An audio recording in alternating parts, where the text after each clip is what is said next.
Hello, everyone, and thank you for our edition of TAM Talks. I am Antoine Watson. And I'm Marquise Watson. We're so happy to have you all here with us with our TAMP Talks. And TAMP Talks, the purpose behind it is really transparent conversations surrounding pregnancy and infant loss.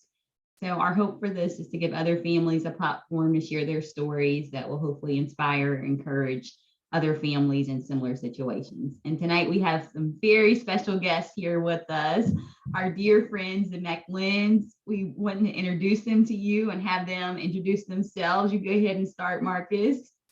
Hello, everybody. First of all, thank you, Antoine and Marquise, for having us. I'm Marcus Maclin, and this is my beautiful wife. Tondrea Maclin, y'all know me as T. And this is our little baby boy, Jeremiah JJ Maclin. He pray for him. Y'all just I keep praying for him. Praying for him.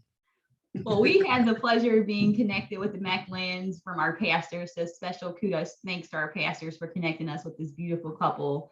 And really, after hearing some of their story about their losses, we instantly became like family members to each other. So we haven't never met each other in person, but we've been connected over the past, I would say like close to maybe over a year, and have really just built a friendship together with the common ground of our angel baby. So wanted to open up the floor and ask for you both to jump in and tell us about your first two pregnancies.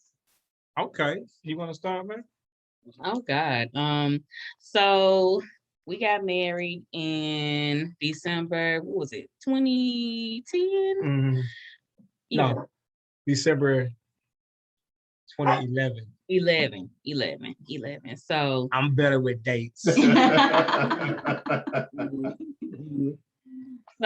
I remember praying. I was like, God, if you can just give me a year, I was like, I'm okay with having kids because, when you first get married, after you get married, like, how is married life? And the next thing, everybody's like, when y'all gonna have a baby? Just all the things that's normal with pregnancies and marriage or whatever. So I remember praying. I was like, God, if you just give me a year, because I just wanted to enjoy Marcus, as a married, newlyweds, I wanted to just enjoy him, for at least a good year. And some change, maybe.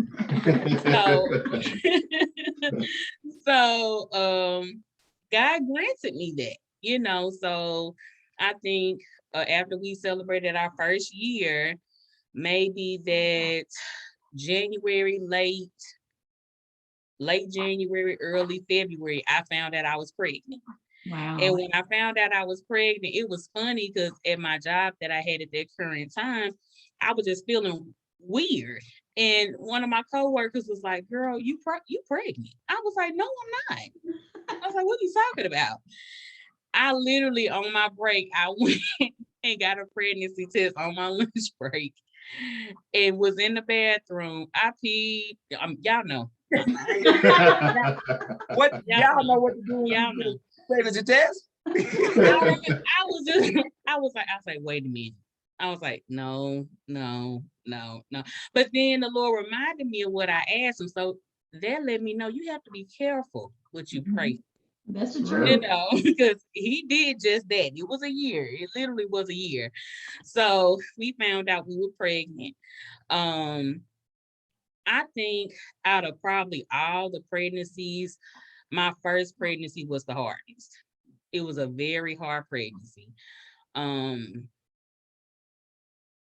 And I think maybe the hardest part was we didn't really have anybody to lean on that had went through like hard pregnancies. Like they were telling us maybe after about maybe the first 12 weeks, that's when we started to see issues with the pregnancy.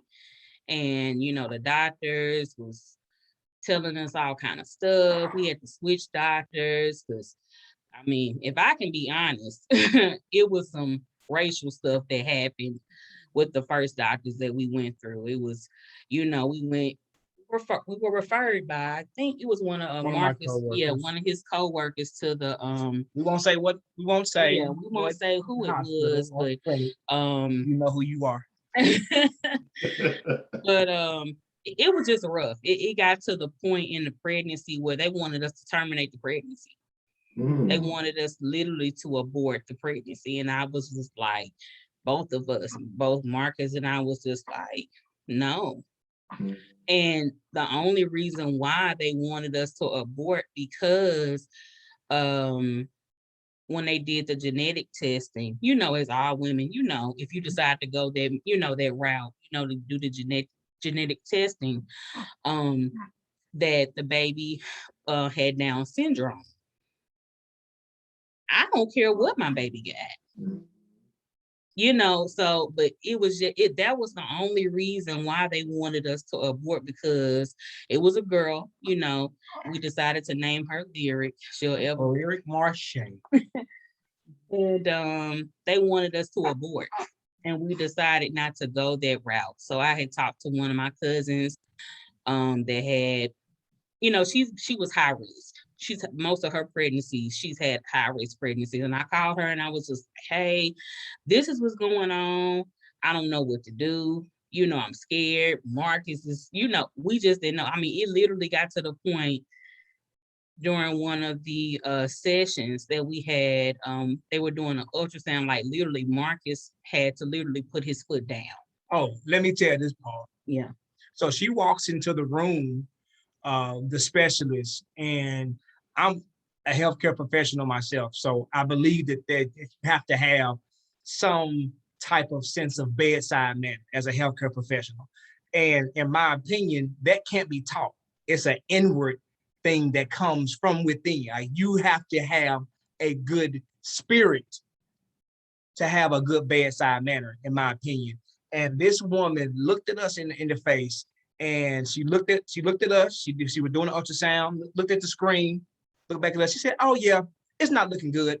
I don't know what else to tell you." Wow. And I looked at her and I was like it took me a minute to process the fact that you just basically said, like, in your opinion, that it was nothing good about the pregnancy. It was nothing good about the baby. It was nothing good about our situation. And there was nothing you can do about it. Instead of saying, Mr. and Mrs. Maclin, I'm so sorry, right now things aren't looking very, very good. We have high hopes, but you just don't, you just never know what could happen in pregnancy. If she would have just said that in that manner, I wouldn't have had to say, ma'am, get out the room. Right. You need to leave. I literally said, ma'am, you need to leave the room now. Like, and as my wife was saying, like at that point, after 12 weeks, we would leave the appointments bawling. Yeah. Like there was not one appointment after 12 weeks, we didn't leave there crying. Yeah, sobbing. Like sobbing. And at the time, the clinic was out by my job where I was a CNA. And so we would literally go and come back to my facility, and I'm in the parking lot bawling, got to wipe my snot and wipe my tears so I can still be 100% for my patients. Right. So it was just hard. It was hard. Yeah. And then we switched to Dr. Bellardo. We can say, well, we love Dr. Bellardo. And my cousin referred. Yeah, that's who referred us to Dr. Bellardo, and he was just such a breath of fresh air. Yeah. Even in a hard time, we knew he knew God. Like he took time. He prayed with us. He comforted us, and even though things didn't look good, he gave us hope. He gave us hope. And I'm like, I feel like only the Lord can do that through somebody. Yes. Like in a trying time, how do you give hope to somebody in a dark time? Unless you are led by the Holy Spirit, like for real. Mm-hmm. And it was such a hard time. And I remember after we lost Lyric in July of 2013, it was 2 days after my birthday. Yeah. Mm-hmm. It was July 19th, 2013. And my wife had got to a point where she said, can I share this part? She was saying that the Lord had shown her, like she was about to lose her. She was about to lose her. Yeah. And the whole time I was like, no, no. There's nothing too hard for you, God. There's nothing too hard. Like that's what my faith was. And to be stripped of something that we believed so hard for was a very hard pill to swallow. Mhm. And and having to see my wife go through labor, like we were 6 months.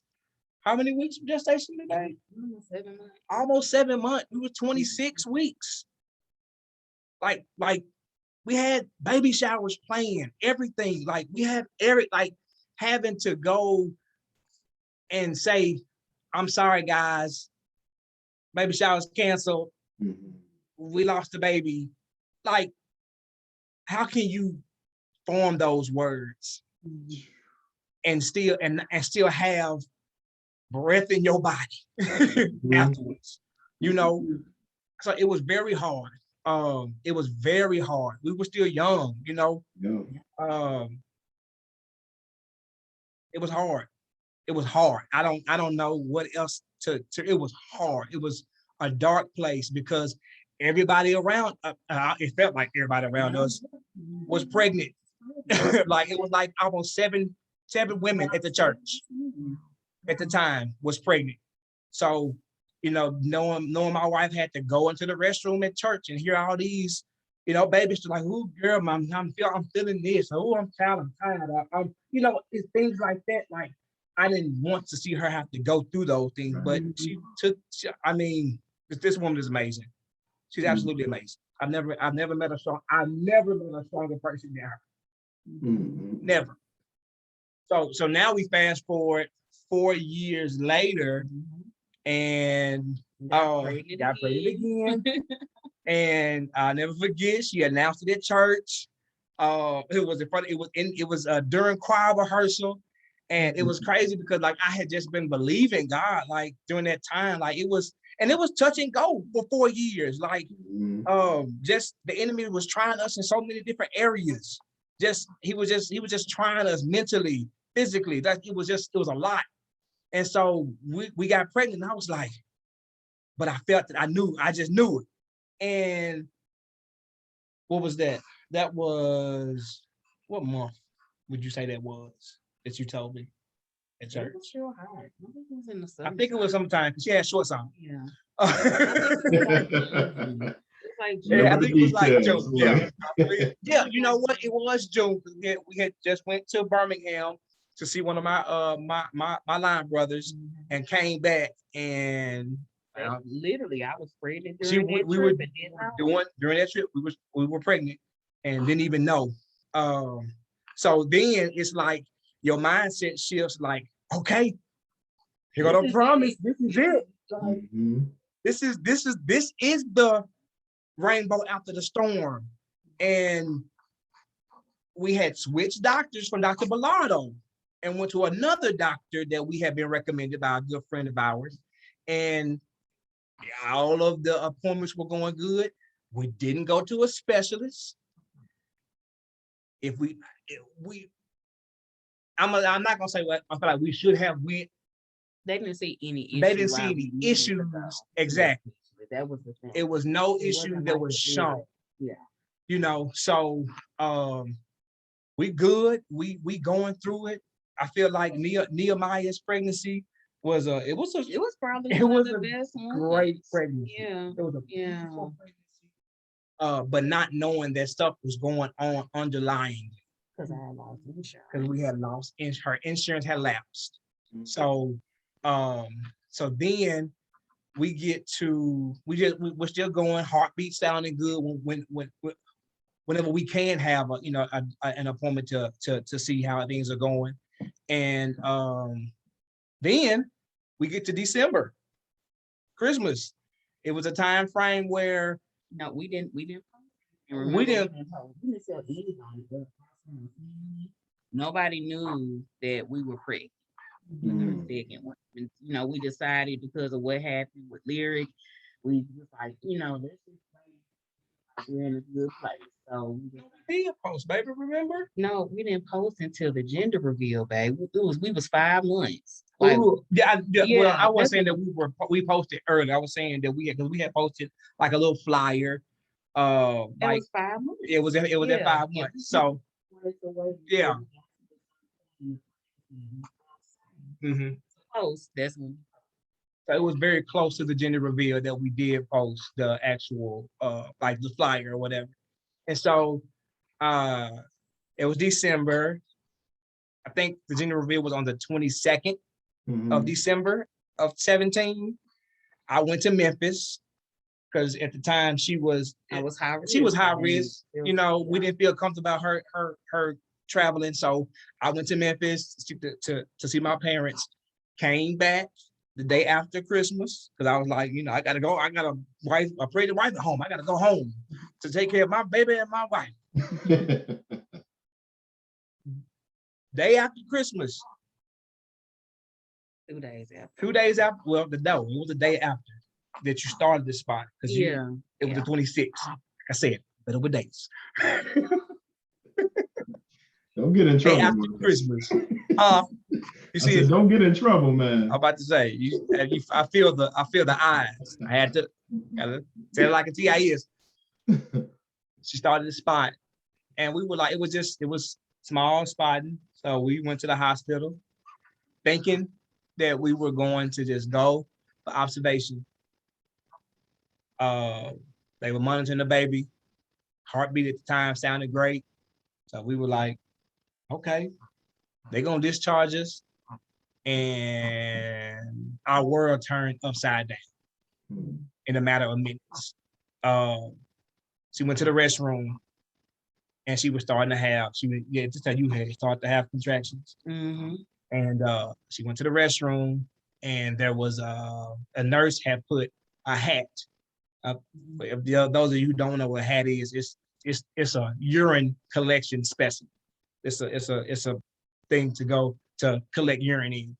And she felt a drop and she thought it was a clot. And it wasn't a clot. It wasn't a clot at all. And I never forget that moment because I looked and I yelled. I lost it. I yelled for the nurse to come immediately. And that was my baby boy. Mm. But I'm thankful that my baby boy didn't have to end up in the toilet. Right. Like we being real. Let's just be real. Like, Yeah. you know, I'm thankful that they didn't have to scoop him up out of the toilet. Right. You know, that he was able to be caught and protected even in that moment. Mhm. You know, and to see her go through it a second time. Yeah.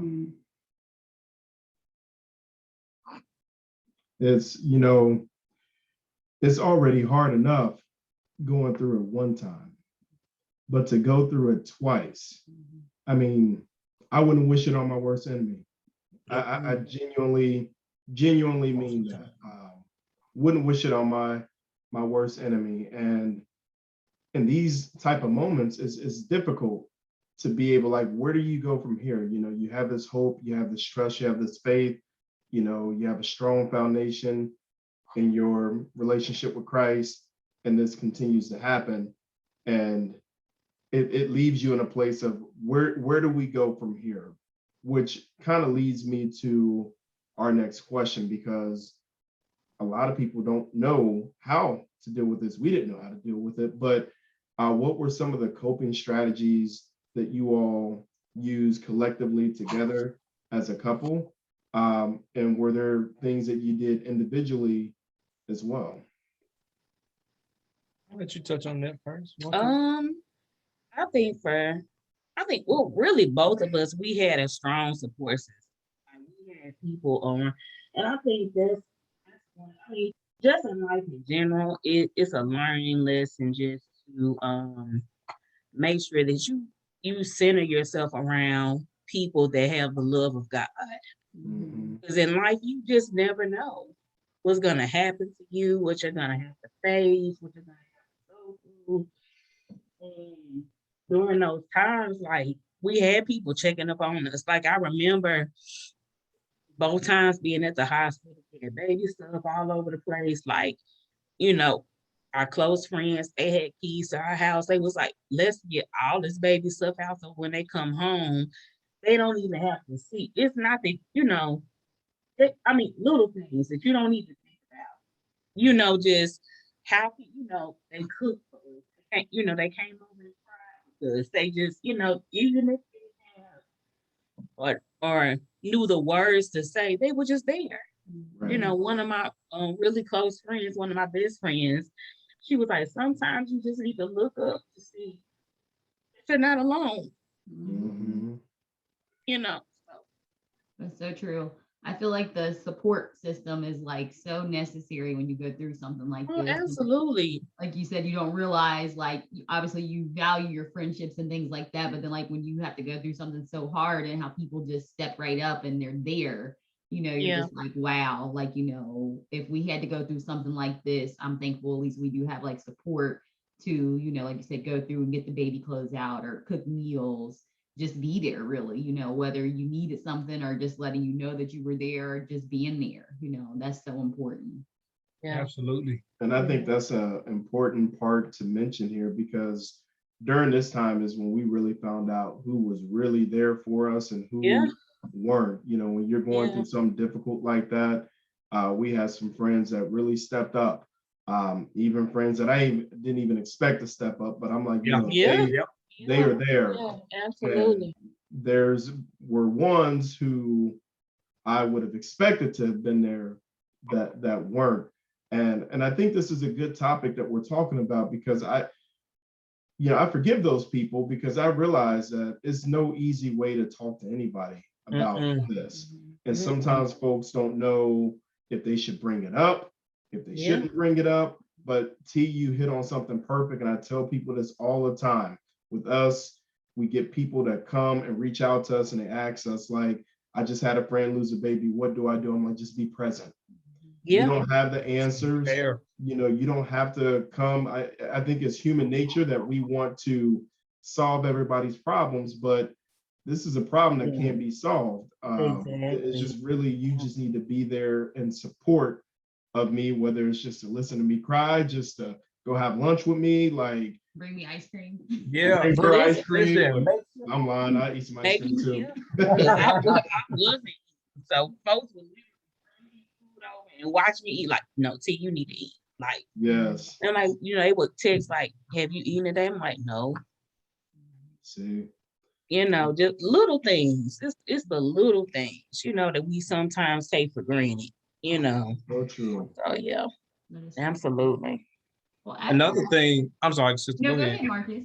I was gonna say another coping strategy that we both got into after a while, because if I can be real frank and honest for a second, we didn't feel like doing nothing. Yeah. Mhm. Like We was mad. Like we were mad. We were very angry. And if I can be honest, we were angry at God. Yes.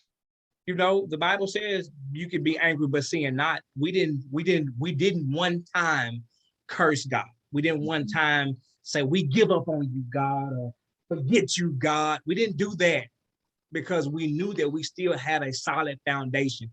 That's the only thing that kept us from going crazy. Right. You know what I'm saying? But there were also times where things were very dark, Mm-hmm. very dark, and around the same time, and I won't go into too much detail, but my mother was having some medical issues herself. Wow. So it was like, I'm dealing with grief times two, because now you open up a wound with lyric that was healed, but was reopened. The bandage was snatched off, and alcohol poured on it, and everything else that I could think of poured on it. And now I'm having to deal with my mother having her own things going on and trying to regroup and find who I was and still be a husband. And it was just difficult. Like it was difficult, you know, like it was just hard. So we both got to a point where we were like, okay, we got to do something different. Like, and some friends of ours had they owned a company called the Abundant Life Adventure Club. And they were a good strategy for us and a good mechanism for us to tie ourselves around. And they loved on us, and and invited us to come out for walks and stuff like that, and come out for hikes and stuff like that. Stuff I'm like, at one time, I'm like, bro, I don't do that. I don't want to go no woods. I don't want to go out for no walking. I don't want to do nothing right now but sit in this house, eat, drink, and just do whatever I want to do. That's all I want to do, and I got to a point where I was like, you know what? Let me try this. And I got to a point where I made it a habit. Like we made it a habit. It was a venture out challenge that we did. And like you had to do something every day for a certain amount of days. I think it takes 21 days to make a habit of anything. And so I think it was like more than 21 days. And I fell in love with it. I absolutely fell in love with walking and jogging and just getting out in nature and breathing God's fresh air. And that was healing for me. Like that was healing for me. And she got out there when she could. She did what she could. And I was proud of both of us for really getting, doing something different. And I got to a point where I don't call myself no social media star, but at the same time, I want to inspire people. I really do want to inspire people. Like that's a part of who I am. Inspiration and motivating people. Because I had to motivate myself first. I had to inspire myself first before I could ever do that. So getting out of darkness, seeing God's light in, thank God he's not pulling this too hard. but getting out of those dark places and finding joy again. Yes. Like finding okay, this happened, but God is still real.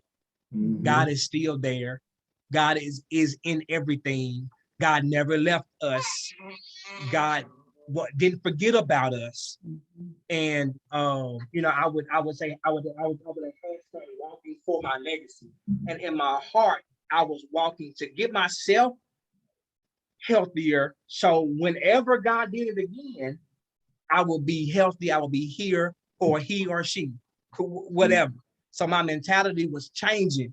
And in that, I was helping my household's mentality change to be the best version of ourselves. Because one thing, like we asked God with Nehemiah, we asked God why. Like I found we got to the point where we asked God why, and I never forget it was a breaking that happened one night. That broke out in our apartment like crazy. And the Lord told us it's never easy being the example. And I said this on one of our on the fatherhood, but it always brings me back around to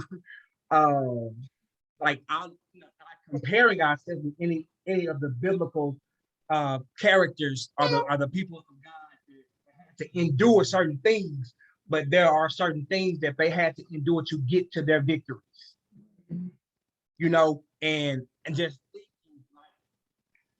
what we endured as a couple, somebody else might endure, and they're going to need to know what their blueprint looks like to not lose your mind and to still stay above ground and just to stay rooted and grounded in Jesus and to really not give up.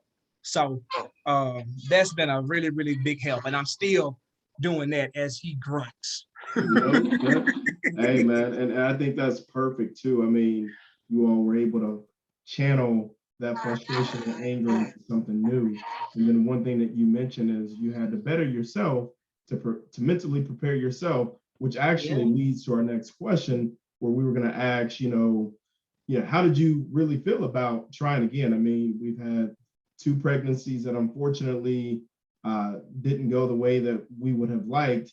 And then now, you still have that desire to be a parent. You still want to start your family together. How did that feel after you had the first 2 losses trying again? And I'll touch on it first. Yeah. Petrified. Yeah.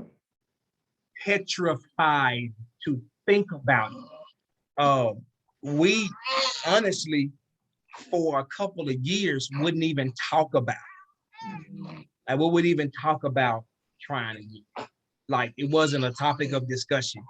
And in my mind, like, because of our Being loud. because of our history with Lyric and Nehemiah, in my mind, if we get pregnant, we're gonna lose the baby. I never, it was hard for me to think about us having a successful pregnancy. It was hard. I don't think I ever even really said that out of my mouth, but it was hard for me to think about us having a successful pregnancy, because I was like, this is 2 in a row. Like, I want this to happen. I've always wanted to be a dad. I've always wanted to be somebody's papa, somebody to look at me and think I'm the greatest thing since sliced bread. But I've lost my 2 babies. Like, what if this never happens? And then seeing the hurt, like, it's nothing like seeing your wife hurt. And you can't pray to God that he keeps her in her right frame of mind. Like, me being the jovial, crazy me, trying to make her laugh, trying to, make light of crazy situations. Sometimes that wasn't enough, because at the same time, I didn't even want to laugh. Right. You know what I'm saying? Like, I didn't have a joke in my spirit that day. I just wanted to come and sit on the couch and just get through the night so I can try to get up in the morning. So it was hard. It was hard to think about for me. What about you? No, it was I'm over it. I'm so over it. And I think once we finally did get to that place where we was like, okay, let's, some more healing had to take place. I think even going back to the last question that you asked, just going from us, okay, this is our second pregnancy, coping, all of that. But I think too, it was getting over, I know for me, I can't speak for Marcus, but just being embarrassed. Like, we had to do this in public. Like, most people, go through stuff like this in private, and they may, when they get to a certain place and they feel comfortable or at peace about posting it on social media, they can post it. Like, with both pregnancies, like, I was like, well, Lord, both, everybody knew we was pregnant, so you have people that it's like you almost feel somewhat obligated to tell them what happened, because if not, they're going to be sending us up to your house and, all the things, so it was like getting over the embarrassment of a failed pregnancy. For sure. On social media. We're in a different age now, Right. And, back in the day, before social media, even Facebook, Instagram, Twitter, whatever, TikTok, whatever, you went through these things in private. You discussed it or exposed it to who you wanted chose to know, but now it's different. So you have all these people asking questions, and when is the baby due? What are you having? And, it took time for us to even post, that it had happened. We had lost another baby or whatever. So after going through that, even that type of feeling, it was like, okay, like Marcus was saying, we had the neighbors that had they were, they became like one of our couple best friends, just to help us get energized, to walk and get out there and just do things, not to get out of depression and just stuck, where you are and sit in pity, they just kind of helped us, along with a lot of our other best friends too. And it gave us some hope there, to get out there in nature and walk, and you walk and you pray and you meditate and you talk and you do space. And I remember we was like, okay, well, we'll see what we were both open to it, so we went to both of our doctors. Marcus finally went to the doctor. And that's another conversation for another day. But he finally went to the doctor, to get checked out and all that other kind of stuff. And, I went to my doctors and, just trying to see, what can we do in our bodies to, whenever the Lord does it again, to be in the best shape, this health, whatever we do to have a more positive outcome. So we had started all of that in May, and we, we were kind of confident, and we had decided to go through IVF. Mm-hmm. And the plan was to we were supposed to be scheduled pretty much to go through IVF in November. Okay. Of last was it last year, babe? Yeah, last year, 2020. So yeah. So that doesn't seem like the plan how I remember how it all played out. Not at all. Oh goodness. It was our plan, but it wasn't his No. plan.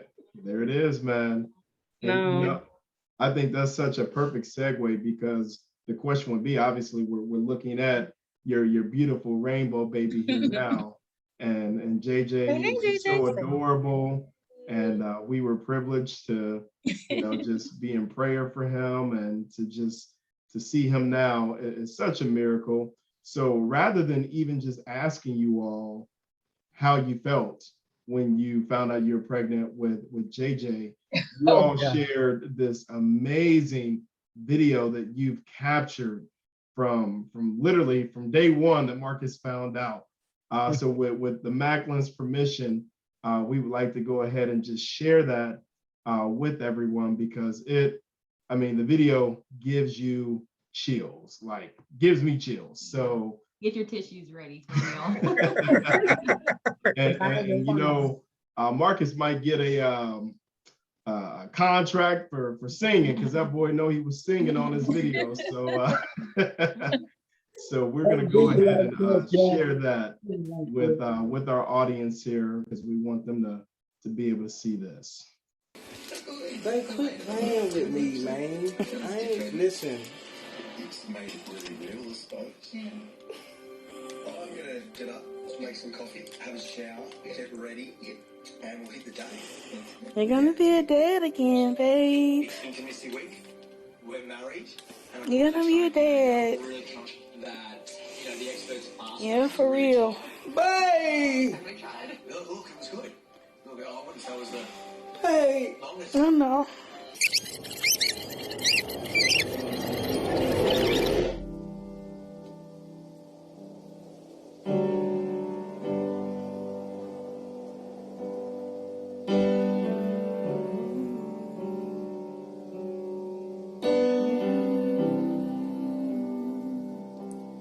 The hour is dark, and it's hard to see what you are doing here in the ruins and where this will lead. Oh, but I know that down through the years, I look on this moment and see your hand on it and know you were here. Well, this day has turned into a birthday. Day after Thanksgiving, 11/27. At 11:15 on 11/27, my son's coming. God, we trust you. There's nothing that can shake my faith. Son, I want you to hear, I want you to see this video, that we trusted God with everything that we had to get you here safely and Mama safely. And there's no need for me to change that faith now. We've been praying, serving God, trusting God. And I believe in God that you will be a mighty man of God. You will be even greater than me. I might be emotional, but God, I trust you. With everything that I have, that all will be well. With peace like a river attended my way, when sorrow like sea billows roll, whatever my lot, thou hast taught me to say, it is well with my soul. It's well. It's going to be, all will be well. All will be well. I'll see you in a little while, boy. Believing gets hard when options are few. When I can't see what you're doing, I know that you're proving you're the God who comes through. Oh, but I know that over the years. Wow.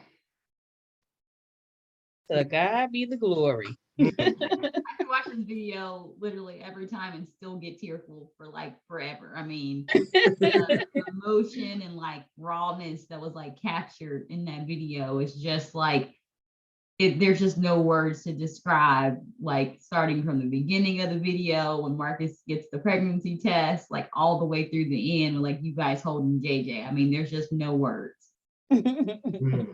Looking at that video, what memories does that bring back to you? Because we know it was a journey even for JJ to get here Yeah. through pregnancy. So what are some of your thoughts when you look at that, other than obviously you get to hold this blessing of a child every single day, but walk us through that. Oh, it always reminds me that God's promises are yes and amen. Like no matter what your journey looks like, God's promises are always gonna be yes and amen. Whenever I go, that was the first time that the video was played, that we all have watched it. And to see him be able, even though he's young, to see him to be able to just look at the screen, Yes. and knowing that babies are sponges and they are products of their environment, and knowing that I always want to protect his gates by any means necessary. His eyes, what goes into his eyes and his ears, but to know him, to be able to see Daddy in the moments before that we heard that cry. Yes. Yeah. It blesses my entire being, because We didn't know if we would ever get to hear it. we didn't know. We were always hopeful, but to hear it, Yes. We always wanted, yeah. and to be in that place where we hid it from the world. We hid it from the world. Yes. One of the perks of a pandemic, right? I mean, Yeah. perfect time. Yeah. Perfect It time. was easy. It was real easy. It was real easy. but to for God to for us to select the village for him and to know like these are your prayer warriors. Yeah. These are who the people I want to be in the midst of this. And that can handle this level of prayer. Yes. You know, it can handle this level of anointing, you know, lightly. And I'm just so thankful. I'm so thankful for y'all. We're so thankful for y'all. Like it's been a many nights that we both called y'all Yeah. together and individually when we just didn't have like even in the process, like he's there and the pregnancy is going good and we getting good reports, but we still feel fearful. Yeah. Yes. Like that's a place where I was for how many months were you pregnant with him? 5 months. No. No, you were pregnant 6 No. months. Yeah, with 6 him. months. Yeah. 6 Yeah. months of fear. But fear that I coupled with prayer. I encountered it with prayer. Like Yeah. fear rose, no prayer, no, not. I can't let it stick. I can't let it prosper Mhm. because out of the abundance of the heart, the mouth speaks. Yes. So I had to continue to speak and believe and know, okay, God, this is it. This is it. Yes. So Yeah. That's a prime example of speaking God's word back to him, his That's promise right. back to him. And That's you right. both have been such a prime example of that. And, you know, we're so blessed to be connected with you all. And we love you all. We love JJ to death. And I can't say enough good things about this beautiful couple. Yeah, I just remember like, the phone calls, the video chats, and I'm like, I told you guys, I'm like, it's like JJ's our baby. I'm like, we're gonna get this baby here. Like, I'm like, I don't care how long we gotta be praying, like we're gonna pray heaven down for this little baby because we know the feeling, like, when you just want it so bad and you're just waiting and like, it was just like we felt that connection like so much to the prayers, like, whatever we have to do, sending prayers up, we need to do that to get this little baby here. And, it really was just such an honor to be able to, be on the inside and kind of see, the journey with you guys this time around. It was just really special to be there for you guys. absolutely. Absolutely. We don't take it for granted. We don't take it for granted. We really don't. Absolutely. And I think this is a good place to end for those of you who are watching this video and you feel alone or you feel like you don't have that support system or someone to connect with. We here at the Alana Marie Project are a village. We're here for healing.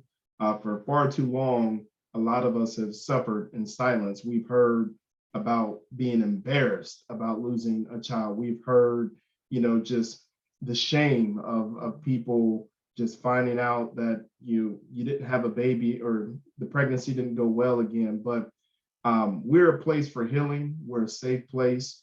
We welcome you to our village. It's a safe place for us to just be transparent and vulnerable. And as you can see here, you'll be connected with not only us, but this amazing couple right here, Marcus and T. And so many other couples as well. I feel like we can end the session here with the question of what advice would you all give to another couple that's gone through a similar situation, no matter like, if they're pregnant again after losing, or maybe they haven't, got a chance to experience another pregnancy after losing a baby. What kind of hope or encouragement would you offer for another couple? I would first say breathe. Take a deep breath in, take a deep breath out. As long as you have life in you, you can pray and ask God for the peace that surpasses all understanding. And no matter what your outcome looks like, just trust God all the way through it. Like, just trust God all the way through it. Like don't ask the Lord to help you with your unbelief, because unbelief may definitely try to arise. But you can't allow your unbelief or doubt or the enemy to overtake you in any area. And like I was saying, despite whatever the outcome may be, we always pray for success and victory. But as we know, it is not always the outcome. And if the outcome is the Lord decides to do something else, still trust him. Like, still trust him. On the darkest days, ask for light and trust God. Amen. What about you, T? I would say in all that I've been through in my child, especially when it comes to pregnancies, I think JJ taught me just to be open. Be open to what's different, because like I was saying, when we found out that we were pregnant with him, it was not our plan. Like Marcus said, we were terrified. We were like, even when I had, took the test, I was just like, I looked at it and was like, wait. I was tapping on the test like, wait, no, this is not the plan. This is not the plan. Because like I said, we were scheduled to go through IVF in November, but I find it so funny. And it just shows you that when you tell God your plans, you end up laughing because his will is going to be his will for your life, regardless of what you think your will, even, and it's nothing wrong with anybody going through IVF. Absolutely. Absolutely. Absolutely. And I have went through successful, absolutely. And we support it. Absolutely. And but I'll say, just to remain open. And like I said, I just find it so funny that, the same month that we, in our minds, we wanted God to start something with the pregnancy, God completed it. Ooh. Yeah. Ooh. You see what I'm saying? So it's one of those things where it's like almost like God did it backwards for us. Yes. In a sense, so, my encouragement to anybody is if God has promised you a thing, regardless of how long it takes, like literally, you never in life, honey, if I would, by the time I was 30, I would have had all my babies, honey. I would have been like, child, I'm going to be that mama that's like 40, honey. I'm empty their stuff and just, I'm in my, listen, by 50, I'm good. I'm like, listen, we traveling around the world. We do, but that's not what God. That's right. Not our portion. But I'm so thankful unto God for what He has done. It's been hard. It has not been an easy pill to swallow. Nonetheless, as Marcus said earlier, when you have to be the example for people out loud, Yes. when people have to look at what you've been through the years. And I think that's why we got such the response when we did post that we had the baby and we shared the video and it literally went viral. All the things, it was just to give hope to somebody. And even if it's not in this particular vein of life, whether it be your finances, whether it be, God, I'm struggling. I got this idea in my head. I want to, birth this business, or if I want to do this, or if I want to do that, or just, just God help me pray a little bit harder, in certain areas in life. I just pray that our story with Jeremiah just helps another person just excel a little bit more in life, to let you know that, you may start something and you may fail sometime.